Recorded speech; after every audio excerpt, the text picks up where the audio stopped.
So, welcome back to Strictly Sega for another week. My name's Nick. I'm Charlie. So we're going to be taking a look, not quite just at some games this week, but a console itself. We're going to have a look at the Mega CD. Now, it's got quite a flogging over the previous years. Just the Angry Video Game Nerd alone already gave it quite a heck of a thrashing. Yeah, Yeah, definitely. Back in 2006? So, we're here in 2 years later. And we think this console's got a few things to offer. We don't think it's that bad, and there were some really groundbreaking things on the console, as we're going to take a look at. It was definitely a console that was ahead of its time.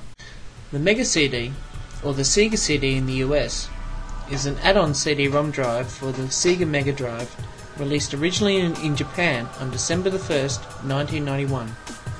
At an expensive price, and with little change between the Mega Drive and the Mega CD at the time, it wasn't very successful.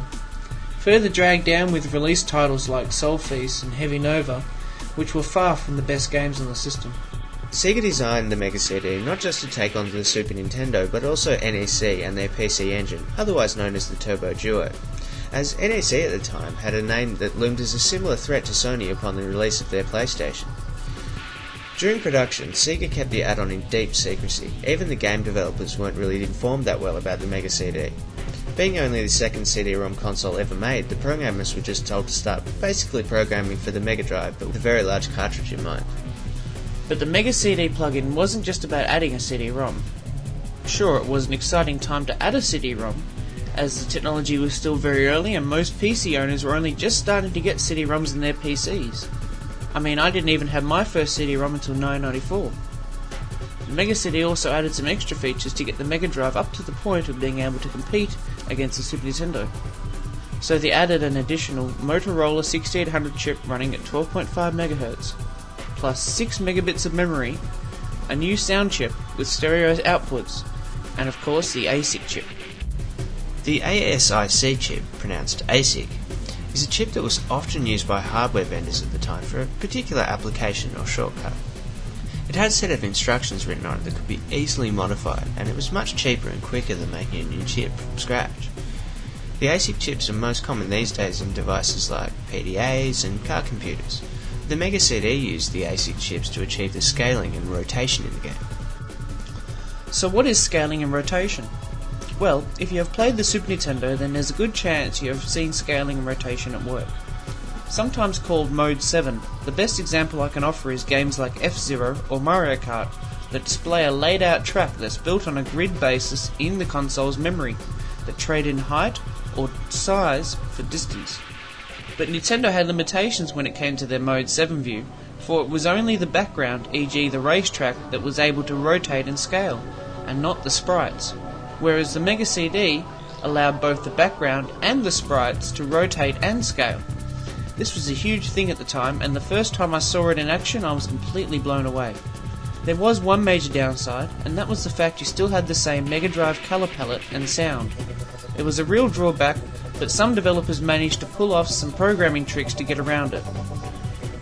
Okay, back to the release. So Japan didn't really get into the Mega CD at first. There just really wasn't enough of a jump from the Mega Drive to warrant the huge cost, and as Charlie mentioned earlier, the release titles were all show and no content. Sega really felt the pinch from this, and this was the beginning of Sega's ever falling avalanche of console failures. Then along came Luna, the Silver Star. Developers and gamers alike were wowed to see a game of its size with such great graphics and sound, not to mention a wonderful story and great voice acting, as well as really challenging gameplay. It led to a barrage of classic RPGs to be released over in Japan on the Mega CD, finally taking advantage of the large storage capacity. Ultimately, the Mega CD would not become the revolution in gaming that it was designed to be, but it did still manage to sell about 2 to 3 million units during its time on the Japanese market. This was enough for Sega to believe they'd learnt their lessons and that they were ready to take on the American market. The US release was in November 1992, still at a huge price, pushing the $300 mark, with another pretty flat package of release titles. It looked like Sega had done it again. It's wicked, wicked, wicked, whack! The only difference was the huge amount of marketing done by Sega of America with its classic Show 'em commercial. Right? Wrong answer, man. Show 'em!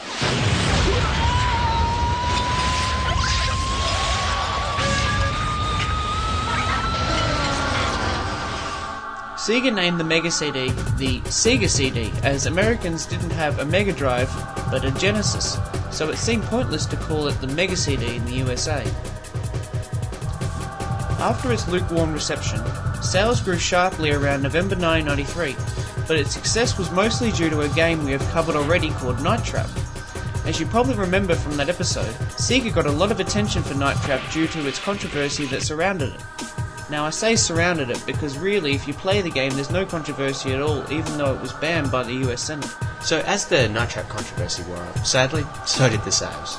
Even though there was the old good game coming out in the US for the Sega CD, none of them were promoted, as opposed to the interactive movie games, which were promoted heavily, and I don't think I was alone in getting sick of them after about 5 minutes. So after the wow factor dropped off, within 9 months the Mega CD went from being a top-selling console to almost non-existent. Which was about the time the Mega CD got released in Europe and Australia, April 1993. And I still remember doing daily trips to the video store so I can see the Mega CD 1 in action.